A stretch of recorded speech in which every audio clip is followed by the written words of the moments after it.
Happy Friday, everyone! Welcome back to another Planetarium live stream. My name is Patrick Hess.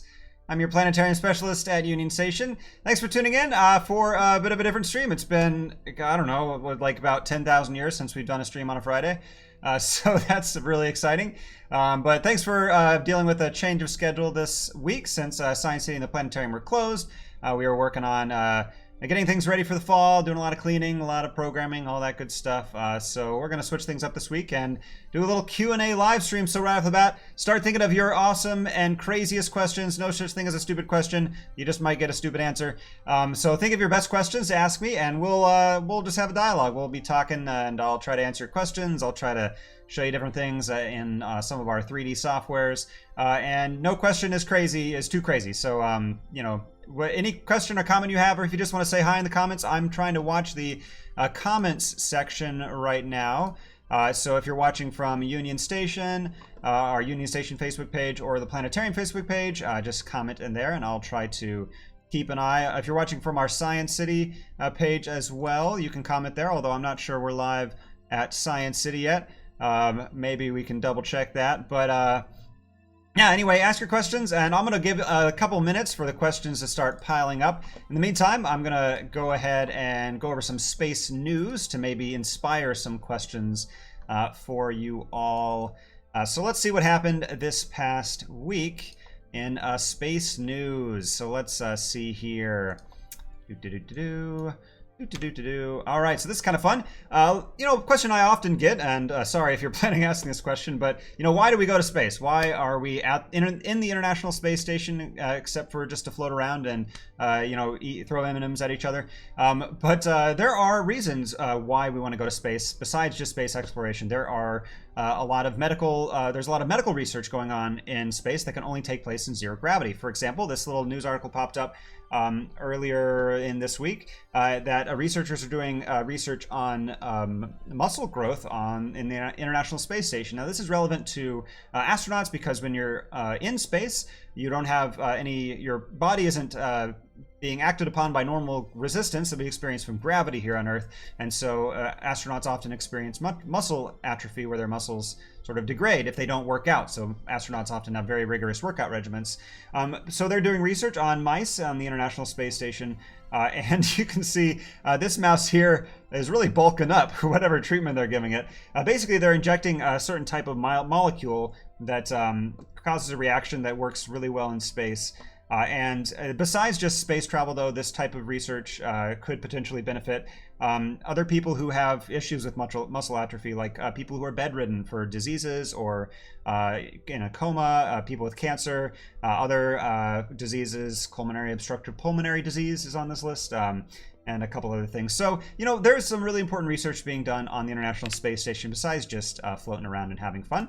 So that's a fun little news topic. Another thing that popped up in the news recently was that NASA just announced or selected a person to be the manager of the Orion program. Now, the Orion program is the space capsule that will be on the Space Launch System, which is NASA's homegrown space launch system that they're right now designing and building and testing. That their idea is that it'll take us into deep space to the moon and then beyond, hopefully to Mars.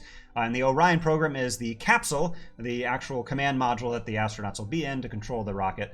So they just selected Catherine Corner here, who has decades long background in aeronautical and aerospace and the aerospace industry. She has degrees in aeronautical engineering and has done a lot of things at NASA. So congratulations to Catherine there, and hopefully that project will get off the ground and get moving, because the Space Launch System and Orion system have experienced a few setbacks over the years. We won't get into the politics of all that, though. Another little news item that came up. The United States is not the only country doing space exploration and testing. Of course, Russia does as well. The European Space Agency is a collective of a lot of European countries, and Japan and is working on many different space missions. And they've had a couple successful missions on this Konoturi platform. And this is sort of a habitation module system that they're testing out. and they are setting their sights on potentially going to the moon. So, you know, we went to the moon quite a long time ago, but, you know, it's been decades now since we've been to the moon, 50 years, more than 50 years, oof. And, you know, it's about time for another country to try to get to the moon. So I wish them all luck, and, you know, competition is always good for different space agencies. Now remember, if this is a Q&A live stream, so after I get through the news, be sure to have your question posted in the comment section of our videos, and I will try to answer them. Or if you just want to say hi, then chime in there, and I will maybe say hi back. Probably. I think it's a good chance. So this was nice. This is today's astronomy picture of the day, actually. If you don't follow this, the astronomy picture of the day is a NASA sort of publication, you could say, where they post daily astronomy pictures, and it's been going on for like 30 years or something, ever since the internet was invented, essentially. I think they go back to like 1996. Actually, I think we can check that. Let's just... Oh, no, that just goes to 2015. I know they go back quite a ways, though. Ooh, there we go. Let's go back to today's picture. All right, so the other day, earlier this month, let's see, yep, September 6th, which was, yeah, that was less than a week ago, 5 days ago, the moon occulted Mars, or Mars occulted the moon. I can never get that right. Anyway, the moon went in front of Mars, and it allowed for some pretty spectacular pictures. So here's a single photograph looking at the side of the moon with Mars right there. And I don't know if this is before or after the moon moved in front of Mars, but pretty cool picture there. And this does rarely happen, although the moon does orbit on a different plane than the planets. And if you want to know more about that, ask that question in the comments. And I think we're already getting a bunch of questions, so I'm going to just jet on through, and this is the last sort of news story that's kind of funny. NASA just put a bounty on moon rocks. So NASA announced that they are interested in buying some moon rocks, and any company who goes to the moon and brings back between 50 and 500 grams of lunar samples, soil samples, and regolith, that's the dusty stuff on the surface of the moon, they will pay for it. So hey, if you guys want to make some cash, go to the moon and bring some moon dust back. NASA will pay you for it. So that's just kind of a fun news story. All right, so let me head over to the questions and see what people are saying. Remember, if you're tuning in on Union Station or the Science City Facebook page, remember you can like and subscribe to the Arvin Gottlieb Planetarium's Facebook page, where we post all sorts of amazing space news things, and we stream from there as well. And I got a couple people chiming in. Faith, hello Faith, great to have you joining us, says woohoo. And I say woohoo back. Eric's chiming in as well, loving the Q&As. Awesome. Yeah, I love these Q&As. I miss doing them. We used to do Fan Fridays, so this is a bit of a unofficial, I guess it's an official Fan Friday. It's Friday. Why not? So let's see. Faith is saying that new picture of the sunspot, the one that is very zoomed in, why does it look so bumpy? Ooh, that's a good question. I don't know if I've seen that picture. Let's see what that, ooh, yeah, look at that. Oh man, I missed this news article. Well, thanks, Faith. Thanks for bringing this up. So here is that sunspot. This was posted on just yesterday, 23 hours ago. And wow, that's a crazy awesome picture. Look at that. That's so cool. This is kind of exciting, actually, because the sun has been experiencing a period of very low activity. There haven't been a lot of sunspots on the sun for like half a decade, honestly, about 5 years, which it kind of stinks because it's sort of fun to look at the sun through a telescope with a proper filter. Don't ever look straight at the sun. But it's exciting that there are some sunspots popping back up, and we can see this. And this was from a ground-based telescope. Very cool. It's named Gregor. I wonder what Gregor stands for, but that's an awesome telescope name. Looking at the sunspot here, sunspots are areas on the sun of activity. So these could be a lot of different things. They could be cooler areas of the sun, but they could also be magnetically charged areas of the sun. Basically this area is appearing darker because it's probably a little bit cooler. And then these bumps and striations here are just from the magnetic field of the sun sort of pulling this part of the sun apart. And probably what we can't see here, this is visible light, but if we could see infrared light or other wavelengths of light like ultraviolet, we might see a solar prominence from that, or a coronal mass ejection. And you also got to remember, I don't know how zoomed in this picture is, but this sunspot is probably the size of planet Earth because the sun is really, really big. So very cool. Thanks for bringing that to my attention, Faith. I'll have to look more into that a little bit more and read more about that current sunspot. All right, Eric is asking, what is the current plan for a crewed mission to Mars? Is that planned before our return to the moon? And that's a good question. And the answer to that is, who knows? The plan is always changing, unfortunately. You know, just to be honest, plans will often change with administrations because the leaders of our country often like to make grand plans about exploring the universe and space, which is awesome. But everybody likes to do things a little bit differently. And whenever a new person gets in charge, regardless of what side they're on, they often like to change the plan a little bit because they want to make it their plan and not the previous person's plan. So sometimes, you know, every 4 to 8 years, these things will change. But currently, the Space Launch System, as well as the Orion capsule, is NASA's plan to go first to the moon. I think they're right now planning to go to the moon first, just to test it out, and then eventually to go to Mars. But their plan is like a decade or so out. They have a long ways to go, and they've done a couple tests of the Space Launch System, but they aren't anywhere near crude tests of the capsule or anything like that.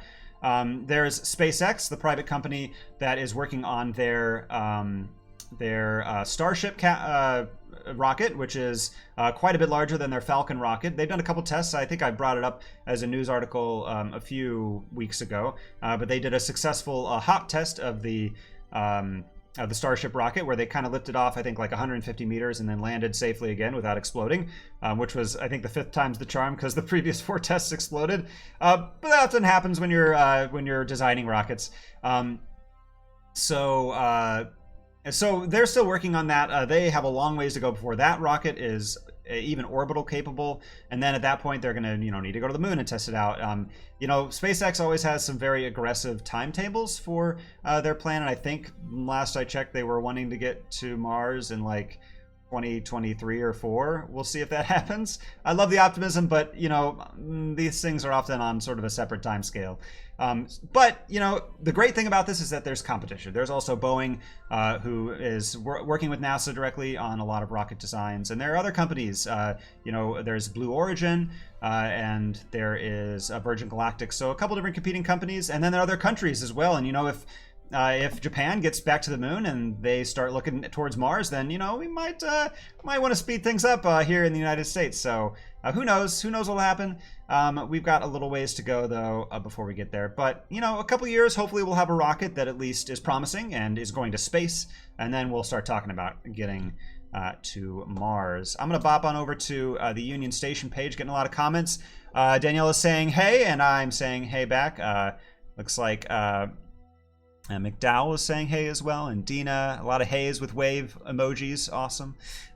Jim says hi. Amy is asking, are there any more asteroid showers that will be visible in Missouri this year? And that's a great question. And I want to make a quick, I hate to actually this question because it's an amazing question.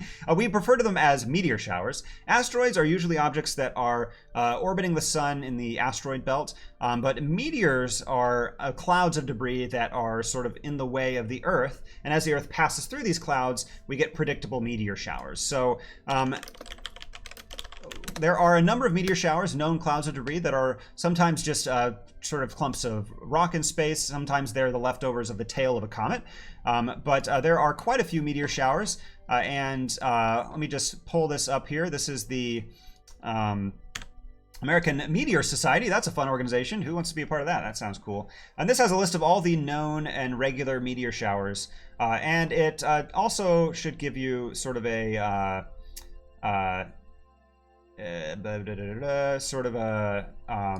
estimation for what the peak is. Yeah, there we go. So let's look here all the way to the end of the year. Oh no, actually it's already showing us. Okay, so the next one is the Orionids, and meteor showers are usually named after the constellation that they appear to emanate from.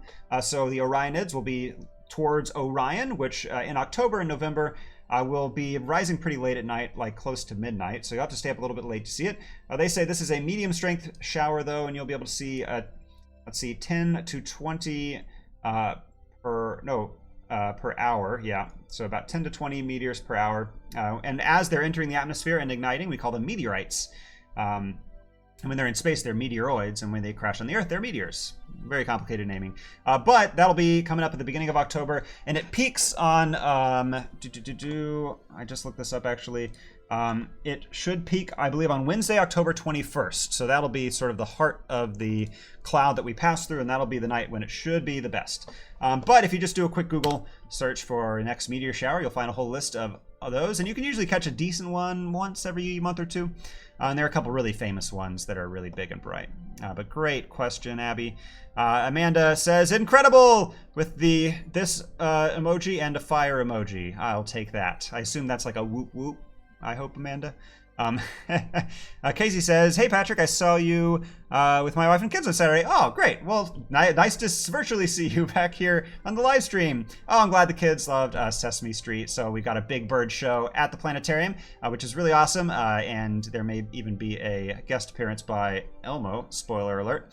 And Casey says, thanks for the fun weekend and memories. They're already asking when we can go back. That's so awesome. Well, that's really great to hear. I'm glad your whole family loved it. And yeah, come back and see another show sometime. Our star tours are great for all ages. Very chill, very calm. You can take a nap during them, and you can laugh at all my amazing space jokes during them. But so glad you came to visit, Casey, and so glad you're tuning in for our live stream. That's awesome. Wendy asks, when would we likely be able to have a lasting presence on Mars? Ooh, that's a good question. A lasting presence. How do I define lasting presence? I guess that means that I would say a lasting presence on Mars would be we would have enough resources there that we wouldn't have to send any more people, that people could stay there and live their whole life there and maybe have children there and start families there. And, you know, it's hard to say when that'll be. It really depends. You know, technology is there that in the next 10 or 20 years, if we really wanted to and the money was there, we could probably do that. But in terms of, you know, when it's actually going to happen, who's to say? You know, I hope that our planet continues to be nice to us and we continue to be nice to our planet. But it is always a good idea not to put all your eggs in one basket, so to speak. So it'd be good for the sake of the future of humanity if we were living on two planets, you know, just in case something were to happen to this one. It's a pretty nice planet you got here. Wouldn't want something bad to happen to it. So, yeah, who knows? The technology is there. We could definitely live on Mars. The biggest problem we got to solve is probably radiation, because Mars doesn't have an active core. And I should have a visual aid, by the way. Let's go over to Space Engine, and let's go over to Mars. Mars doesn't have an active molten core like the Earth does, so it doesn't have a protective magnetosphere, or at least it's a very weak one, which means if you were on the surface of Mars, you would be in danger of solar radiation. So we would need a way, either in what we were wearing or what our habitats were made out of, to protect ourselves from solar radiation while we lived on Mars. We haven't quite solved that problem yet, but you know, perhaps someday. But that's a really, really great question, Wendy. Good challenging one. And Wendy says, do they get Wi-Fi in space? I do not believe so. I'm not sure how fast the International Space Station's internet connection is, but I'm sure it has to be beamed directly to them.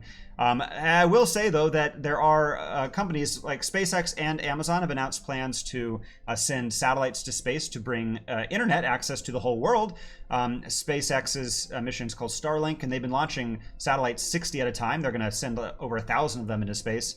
There is controversy with those missions because these satellites are very bright, and astronomers are concerned that they'll hinder our telescope viewing here on Earth. So I'm not going to get into the pros and cons of all that, but there are plans to bring the internet to the whole world via space. But if you're farther than that, you kind of got to beam it directly to you. So I would say they probably don't get... I don't think they have Wi-Fi on the International Space Station. They're probably able to plug in manually. Cindy says hi. Amy says, checking in from Blue Springs, Missouri. Aloha, Union Station fans. Well, aloha right back at you. Amy says that they have a regular rock collection. I'm assuming this is to the moon comet. Well, that's too bad. It's funny, though. There are a lot of moon rocks floating around out there that NASA just kind of lost. So perhaps somebody's got a moon rock sitting in their basement that they could sell back to NASA, although I don't know if NASA would buy it. But I'm sure your rock collection is amazing, Amy. Although I think there's a certain television show character who would say they're minerals. But, you know, I'm sure they rock as well. Let me jump back over to the Planetarium page. And Faith says, I believe that's, Faith says, when my grandpa was still alive, he used to print out the astronomy picture of the day each day and keep them in a binder. That's so cool. I love that story. There's some really great pictures in there and a lot of desktop backgrounds on my computers for sure. And you can subscribe as well. You can have them email those pictures to you every day. And of all the spam email I get, the astronomy picture of the day is definitely one of the best. Let's see here. I'm gonna pause for just 1 second.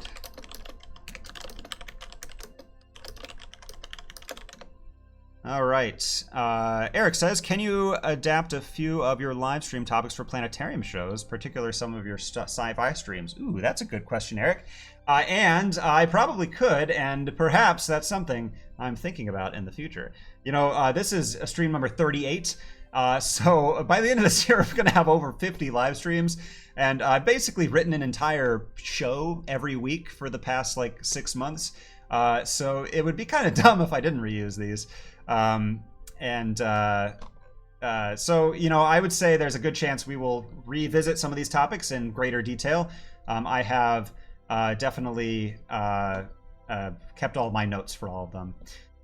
Checking out some other comments I may have missed earlier. Cindy asks, can they put satellites around the moon? And they certainly can, and they certainly have. Let's see, there are a number of them. One I know of is the Lunar Reconnaissance Orbiter. And this is an orbiter. Here, let's go over to the moon.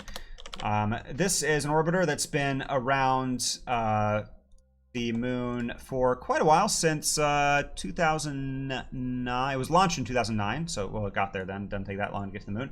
And it's been orbiting the moon, taking some really awesome close-up pictures. It's even taken pictures of the Apollo landing sites. You can actually see the footprints of the astronauts as they walk around. So we have proof that we landed on the moon. Yeah, and there are a couple other artificial objects that are orbiting the moon, other probes that we sent in the past that aren't really active anymore. There is there is an Indian probe called Chandrayaan-2 that is orbiting the moon. Yes, it is still currently orbiting the moon, I believe. Nope, it isn't. So it looks like the lander, the Chandrayaan accidentally deviated from its intended trajectory and had, quote, a hard landing in September of 2019. Due to a software glitch. So the Lunar Reconnaissance Orbiter is the best, the main one that's orbiting the moon, but there are a couple other sort of space debris orbiting the moon and a couple other probes as well. Let's see, Casey also asked, what's the deal with the asteroid they're saying will come very close to Earth on Election Day? The deal is that we're probably safe from that asteroid. There are a number of near-Earth objects that we are tracking, and if you want to learn more about that, I would encourage you to watch one of our previous streams, and I will tell you exactly which one that is. That is the stream that was on August 31st. That was our Space Surprises stream, which you can find on our YouTube channel. Please check that out if you want to learn more about surprises from space. Are they really dangerous to us, and what we can do about them? So check that out, Casey, for sure. Casey asked about meteor showers, so hopefully I answered that question for as well. Amanda says that their 5-year-old William wants to know how the planets are created. Ooh, that's a good question, William. And that's a complicated answer. But planets, most of the planets, well, really all the planets in our solar system were created alongside the sun. So at the beginning of our solar system, 4.5 billion years ago, there was a big cloud of gas and dust floating around. After a while, gravity pulled this gas and dust together, and it started to form these big balls of gas. Now, one of these balls got so big that it compressed the atoms at its core and ignited stellar fusion, and that created a star, and that turned the sun into a star. And was a little bit of leftover gas and dust floating around, and that gas and dust eventually formed planets. That gas and dust coalesced, it formed gas giant planets, and then some smaller rocky bodies. So our planets were made just from a bunch of gas and dust floating around, and that gas and dust came from another star that died a long time ago. So the universe is all recycled, and all of the stuff that the Earth is made out of, as well as the stuff that we're made out of, was actually made by a star. And I'm going to pause for a second because I forgot. I meant to do this at the very beginning, but we have free planetarium tickets that I've been meaning to give out during the stream. And so what we're going to do is I've got some trivia questions to ask. And if you can answer these questions correctly, the first person to answer correctly on any of our Facebook stream pages will get we'll get 2 free tickets to the planetarium. And the first question I meant to ask earlier was about the International Space Station. I was talking about that before. And my question is, how much gravity is on board the International Space Station? So how much gravity does the ISS experience? And I'll give you a hint, it is not 0. So if you can tell me how much gravity is on the International Space Station, then you will get free tickets to the planetarium, and that is on any of our Facebook pages, so be sure to chime in there.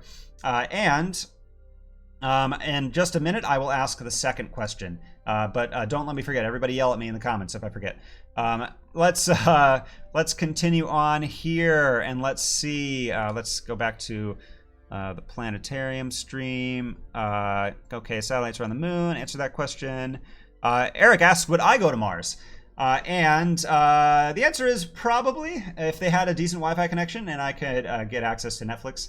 The problem is that the first people who go to Mars right now, depending on how technology progresses, that might be a one-way mission. Not to say that they would crash into Mars, but that hopefully we go to Mars to settle Mars. In the same way that a lot of the settlers who came to the New World, to North America, back in the 1400s, they didn't plan on coming back to Europe after they went there. They planned on living there and being pioneers. And the first people who go to Mars will probably be pioneers there as well. All right, over to the Union Station page. Let's see. Amy says, looks like something I could put in my sushi. None left, just ate it all. That may have been a accidental comment. That should have gone somewhere else. Or maybe that was in reference to something else. Anyway, I hope your sushi was delicious, Amy. Hades says, hi. Bob says, a picture of Plankton from SpongeBob. If I was watching these in real time, the context might make a little more sense, so I apologize if I don't know what you're referring to. But Kate says, hiya. Amy says, cool, thanks. My girls and I love to go out and watch them. The planetarium show's awesome. Been enjoying all the meteor showers, rather, all the showers this year. There have been some good meteor showers this year. And sometimes you'll be outside and you'll just see a random meteor coming in, which is really awesome. Amanda says, William has a second question. What is a planetarium? That's a great question. A planetarium is a giant dome theater. So when you watch a TV or a movie, it's like a flat screen in front of you, but a planetarium is like a big screen that goes all the way around you. You can look in front of you and to your right and left and behind you and above you and all around. And the coolest thing is that planetariums are 3D theaters, even though you don't need 3D glasses. There are different ways to experience 3D, and 3D glasses is one way, but planetariums have a different way to experience 3D, sort of like virtual reality. So it's like a 3D giant dome theater where we can go to space. Pretty cool. And it's my office. Pretty lucky. Let's see. Ooh, we've got some, let's see. Oh, I guess I'm not going to reveal I'm going to reveal winners for our first question in just a second, and I'll ask our second one. Let's see. Oh, gotcha. Amy says, in reference to the sun pic. Got it, the sushi. Okay, I was very confused for a second. The picture of the sunspot. Right. Okay, that makes a lot more sense, Amy. All right, so... looks like Amy did get the question correct on the Union Station page, and Hasna got it correct on the planetarium page. So congratulations. The answer to that question, the question was, how much gravity is aboard the International Space Station? The answer is, there is about 90% of the Earth's gravity on board the International Space Station, because the ISS is pretty close to the Earth, but it is up in space a little bit and experiences a weaker pull of gravity, although astronauts experience weightlessness. So because the International Space Station is flying around the Earth very quickly and it's moving laterally faster than it's falling, it never falls down to Earth. And if you're on board the International Space Station, you experience weightlessness, even though there is technically 90% of the Earth's gravity from there. All right, question number 2, guys, and this is a fun question. And let's go over to Space Engine here. Space Engine, by the way, is really cool software. It has a simulation of the entire universe. And when I mean entire universe, I mean entire universe. Here is the Milky Way galaxy. Oh, awesome. 500 billion stars in our galaxy alone. If you want to learn more about the Milky Way, maybe I'll do a live stream about the Milky Way someday. I've talked about stellar evolution, how stars are born, and we talk a lot about the Milky Way. Ooh, there's a little globular cluster, which we talk about in the Messier live stream. Another plug. Please check out all of our previous live streams on the Planetarium YouTube channel. My second question, though, for free Planetarium tickets, if you correctly answer on any of our Facebook pages, is... what does the center of the Milky Way galaxy taste like? That's right, that's my question. What does it taste like? It's not chocolate, I'm not talking about a candy bar. What does the center of the Milky Way galaxy taste like? If you can correctly answer that question, then you will get free tickets to the Planetarium. I will give you a hint, it's a bit of a fruity taste. So if you can specifically guess the correct answer to that question, you'll get free Planetarium tickets. All right, let's check out some other comments. This is awesome. You guys are really chiming in here. Remember just to say hi if you feel like it, and I will give you a shout out. Let's see. Amanda asks, where in Kansas City is a good place to see the meteor shower? That's a good question. So, of course, in downtown Kansas City, there's a lot of light pollution. Man-made light sources like buildings and street lights and streetcar lights and car headlights and all that stuff shine up into the atmosphere and bounce off the sky, and that's why the sky kind of glows when you're near town, and that's why it's hard to see the stars in the city. And it's going to be difficult to see meteor showers as well because of that light pollution. So you're going to have to get away from the bright city lights, and you can do that pretty easily. You can, I'm just going to do a quick internet search for a dark sky map. And usually the first result will be a good one. This is darksitefinder.com. And this is a website that has a map of light pollution all around the world, I believe. Yeah. But in the United States, it's very useful. And we can zoom in on Kansas City and we can see that Kansas City is not a great place to go stargazing. And even somewhere close by, like even Lawrence or Topeka, even all the way out in Manhattan, there's still a lot of light pollution. Luckily, though, there are some sort of tracks you can take to get good views of the stars. I've gone up to the north, up to kind of this area here. And this is a decent spot. So if you can look for one of these maps and find some of these little dark patches, you can find some pretty good spots for stargazing. So you're gonna have to get really far away to get like a view of the stars that is super dark, as you can see here, really only all the way out in Colorado. But even here in the Midwest, there are some decently accessible places for good stargazing. We're lucky here because, as you can see, anywhere really east of Kansas City, it's almost impossible to find places for stargazing. And, you know, if you're on the East Coast, good luck. But here in the Midwest, there are some decent spots.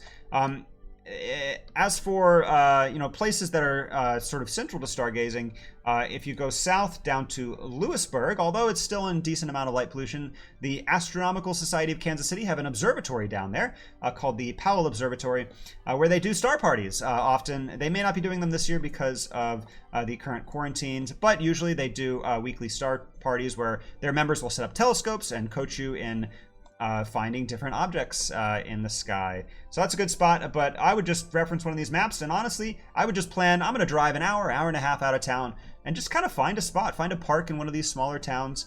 Be courteous to the residents of the town, of course, don't go crazy, but you know, find a spot that is public and away from street lights, and that'll be a good spot for stargazing and a good spot to see meteor showers. So we're getting a bunch of awesome guesses to the second question, and I believe we have some correct answers as well. So I'm going to wait for confirmation on that one, but we're going to continue on with some other comments. So let's see. Did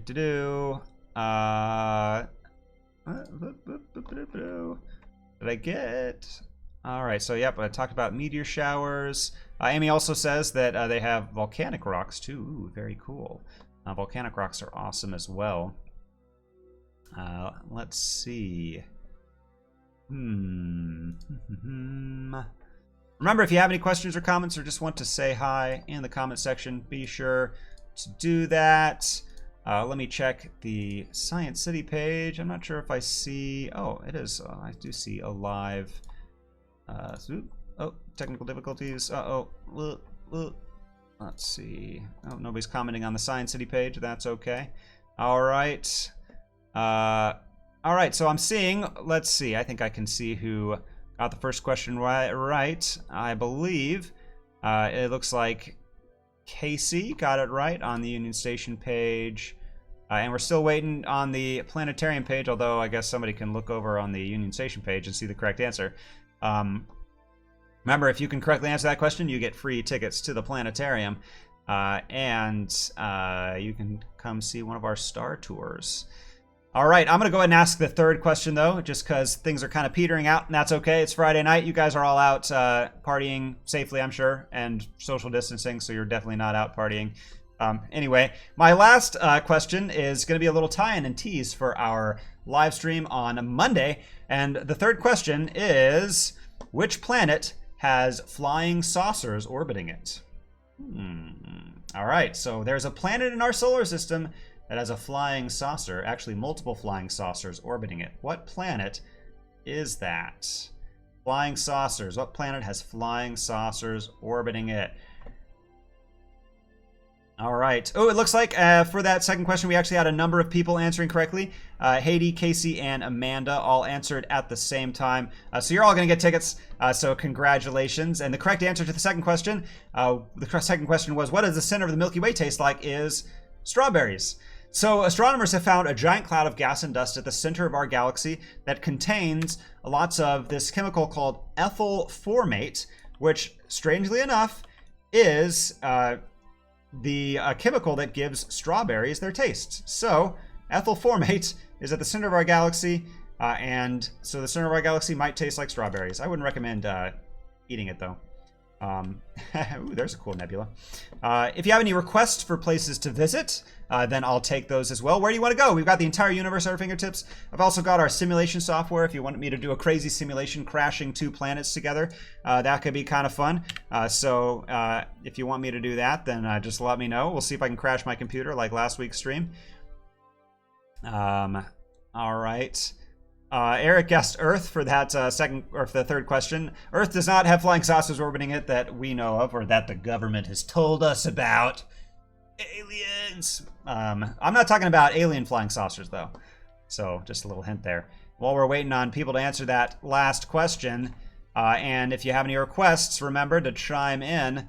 Then I'm just going to kind of mess around with Universe Sandbox here. This is our 3D simulation software that crashed our live stream last time, so I'm not going to get too crazy with it. But let's see. They've got some really cool collision simulations, and let's see. Although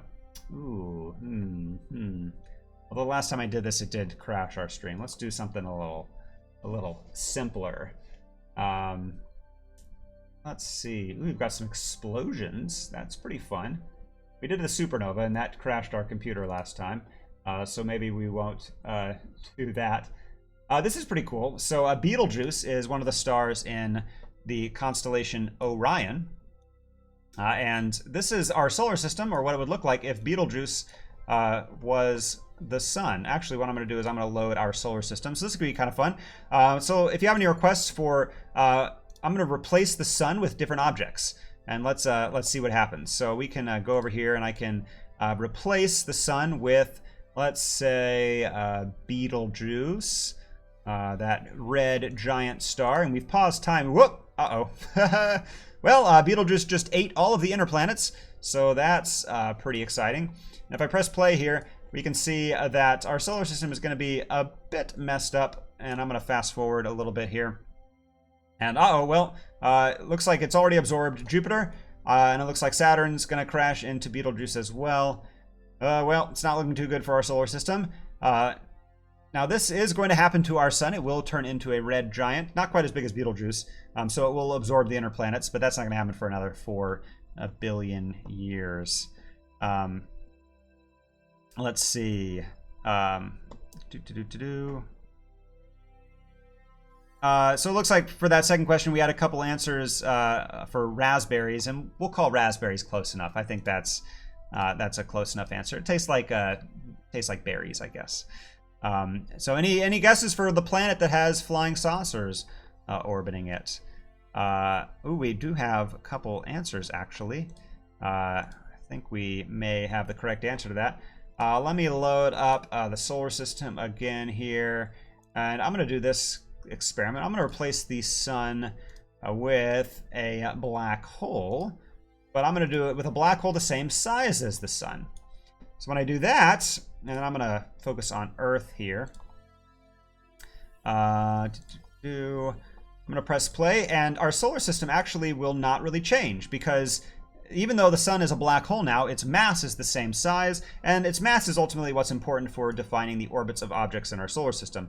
What will happen, though, is that things will get very cold, so the average surface temperature of the Earth is plummeting as it is not getting any light.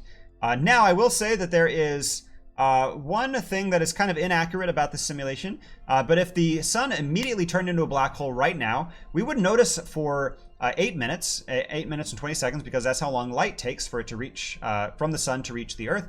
But weirdly enough, the gravity of the Earth would not change either. So if we just deleted the sun, for example, let's actually do that. So let's load up the solar system here, and then I'm going to go down to real time. Actually, I'm going to go minutes per second. So we're traveling about 1 minute every second. And I'm going to go ahead and delete the sun. So we're going to delete this object, and we're going to zoom in on the Earth here. And what would happen in real life is that the Earth would continue orbiting nothing for 8 minutes and 20 seconds, and it wouldn't start veering off into space until that point, because gravity actually travels at the speed of light. Gravity waves travel and propagate in that same amount of time. So even though our simulation here is having the Earth just starting to fly out into space, that's not exactly correct. It would take about 8 minutes for that effect to take place. So we did have a couple of correct answers on question number 3. Haiti, you won again. Awesome. You get extra tickets to the planetarium. The answer to that question was Saturn. Saturn is the planet that has flying saucers orbiting it. And let's take a look at it back over in Space Engine. So we're going to fly over to Saturn. Now, these flying saucers are not alien. They are moons. And let's go to one of these moons, Pan. Pan is one of my favorite moons. And this is your tease for next week's live stream. This is one of the weirdest moons in our solar system, shaped like a flying saucer. I kind of think it's shaped like a ravioli, personally, although maybe I'm just hungry. But this is one of the strangest moons in our solar system. And for Monday's stream, I will be counting down my top 10 favorite moons of the solar system. So we'll be counting down my 10 favorite moons. They're going to be my personal picks, so don't take it personally if your favorite moon is not on the list. Also, I'm telling you right now, the moon, the Earth's moon, is not on that list. I'm saving it because really it deserves its own live stream. And also, I don't want to get political if I don't say that our moon is my favorite moon. But tune in on Monday at 6 p.m. because I will be talking about my favorite moons. We're going to talk about moons in general. What makes a moon a moon? What's the classification? How are moons formed? Where do most moons come from? And then I'll show you some of the strangest and coolest moons in our solar system, like this flying saucer moon. All right, so we are going to start wrapping up. I'm going to check the comments. If you have any last minute questions or comments or requests, throw them in the comments because this is going to be our last chance here. And I've got a question from Amanda saying, can you recommend a good telescope for a kid? That's a great question, Amanda. I talk a lot about telescopes in my telescope live stream, where I set up a telescope and talk about all the different parts, and you can rewatch that live stream on our YouTube channel. That is the stream that took place on May 6th, about 20,000 years ago. Feels like it this year, but on May 6th, this year was my deep dive stream about telescopes, where I talk a little bit more about different types of telescopes. So, Amanda, I would recommend checking that out if you want to learn more about telescopes, how to set them up, different kinds of telescopes. And I'll just tell you right now that there are some great telescope options, but I would recommend binoculars as a first stargazing tool. Binoculars are a great stargazing tool. They're really easy. You can just hold them. They're easy to point at stuff. and they're a lot cheaper. So if you want to start stargazing, I would recommend binoculars. You can see the moons of Jupiter through binoculars, the rings of Saturn, comets, star clusters. You can see a lot through binoculars. They're great stargazing tools, and they're a great start. But if you want to learn more about telescopes, check out that previous live stream. Casey says, have you seen the videos released from the Department of Defense and Air Force pilots chasing UFOs? I have seen those. We don't know if they're UFOs, but recently, in the past year, I think they declassified some footage of pilots following some unusual objects. It's more likely that they were test drones from other countries, things like that. Maybe they're UFOs, who knows? The thing about aliens is that, you know, this Earth has been around so long that there's a good chance aliens have visited us a long time ago. You know, humans have only been around for about 10,000 years, and recorded history has only been around for a couple thousand years. So if aliens visited us, they probably visited us during the time of the dinosaurs, and they wouldn't have really stopped to stick around very long because there wasn't much intelligent life there. Although, there's not a whole lot more intelligent life here today, so, you know, go figure. But anyway, it's more likely that aliens have visited us a long time ago. Let's see. Amy asked, how big is the moon showing? How big is the moon? Guessing you're just asking how big does the moon look, maybe? I'm a little unsure. If you want to specify that question, feel free to. But if you're just asking how big the moon looks, well, we can see the moon in our sky, and depending on its phase, it will appear different sizes. The moon also changes in size as it gets close and farther away. The moon orbits in an ellipse, so sometimes it's closer, sometimes it's farther. When it's closest and it's full, we call that a supermoon, where it's about 15% bigger and 30% brighter. And those are pretty common. They have them about 3 times a year. How big is the moon? How big is the moon that was showing right at that moment? Sorry, misinterpreted that question. Pan, the moon Pan, that is a pretty small moon. It's about, I believe, 20-ish miles across. It should actually tell us here. Oh, no. Well, average diameter is 13 miles, but I think this longest width is about 20 miles. So pretty tiny, and it also orbits in the ring of Saturn. But I'm not going to talk too much about Pan because it is one of my favorite moons and will be featured on Monday's stream. So if you want to learn more about Pan I broke the universe. Whoop, there we go. If you want to learn more about Pan and other moons, check out Monday's stream. Let's see. Amy says the moon is a natural satellite. That's correct. I'll talk more about how we define satellites, like natural satellites and artificial satellites, on Monday's stream. Checking in. I think that basically has all of the questions that I've been asked so far. So I think we're going to go ahead and wrap up this Fan Friday, and we've been going for about 50 minutes, so that feels pretty good. Yeah, you know, thank you everybody for tuning in. This has been a lot of fun, and it's always great to talk to you all on stream. It makes us feel a little less lonely, you know, I enjoy giving tours in front of groups of people, and this is a great way to do that virtually. Thank you all for asking questions and chiming in. This is a great way to support the Planetarium and Union Station, but don't forget there are other ways you can support as well. We are open to the public, so if you feel comfortable, you can come visit Union Station and the Planetarium and Science City. We are following a lot of socially distanced protocols. We are requiring masks inside the building as per the Mayor of Kansas City's orders. We are cleaning between every single Planetarium show. Hopefully, if you feel comfortable, you're welcome to join us. But of course, you are more than welcome to keep watching from home. We love you we love that you're you know, supporting us via these virtual streams. You can support Union Station in other ways. Consider donating to Union Station and our programs. Union Station is a nonprofit, so we really run off of your support.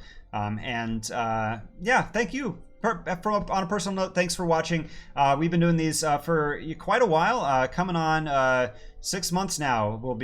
I guess probably on Monday will be right about, well, in a couple weeks, I guess will be our 6-month anniversary. So half a year of doing these, which is crazy. And I've got a plan moving forwards for a lot more streams. Just to give you kind of a tease, I've mapped out streams every week for the rest of this year.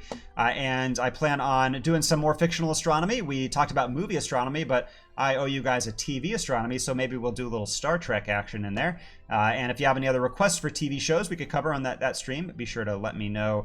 The Planetarium's coming up on its 21st birthday, so I'm going to do a behind-the-scenes stream from the Planetarium. At least I'm planning on it. So I'll show you a little bit about how the Planetarium works. So we did have a question about that earlier. So you'll be able to see it from the behind-the-scenes view. Should be fun. I'll do a stream about some of the other planets we haven't touched on before, like the inner planets Mercury and Venus, as well as the ice giants Uranus and Neptune. And we'll, of course, be covering the upcoming Great Conjunction, where Jupiter and Saturn will be aligning in our night sky, appearing as close together as they ever do, a rare event that happens only once every 20 years. So that should be really exciting. That'll happen in December. But a lot of other fun topics on the horizon. And as long as you all are supporting us, we will be continuing these streams. And one last question from Christy, who says, space travel to Mars and back sounds way too dangerous for me. How many miles to the moon compared to the distance to Mars? And it's a long way. And I will show you this really cool program, actually, that you can use. It's called Wolfram Alpha, and it is basically a free calculator software. And so I can actually ask it this question, and it's like sort of a math Google, basically. And so how many miles to the moon compared to the distance of Mars? So I can just type in distance to the moon compared to distance to Mars. And it should compare these two. Of course, it's going to get different units here. Maybe I can do in miles. And so the distance to the moon is about 240,000 miles, and the distance to Mars currently is about 42 million miles. By the way, Mars is approaching its its opposition, where it gets closest to the Earth. That'll be on October 13th, I believe. And so that's why Mars is really bright. If you stay up a little bit late tonight, like around 10:30ish, you'll be able to see Mars rising in the east. So it should be really cool. And just a couple last comments. Connie says, tune in from Cape Cod. Awesome. We don't manage to catch you too often, but enjoy everyone we see. Thanks for the science and a bit of Casey. Stay well and happy. Right back at you, Connie. And stay well and happy to all of you. Thank you to everyone tuning in. Casey, Amy, Haiti, and Eric, and Faith, and all of our great supporters. If I missed anybody, any shout outs, I apologize. Amanda as well. Cindy and Connie, I might have already said that, but yeah, thank you all for tuning in. And I could just keep blabbing on forever, but I'm gonna let you guys enjoy your Friday evening. Thanks for tuning in. I will see you on Monday at 6 p.m. for our stream, counting down my top 10 favorite moons. And thanks for tuning in, y'all. I will see you next time. Bye, everybody. By the way, I'm Patrick Hess, Planetarium Specialist. Thanks again for tuning in. We'll see you all next week.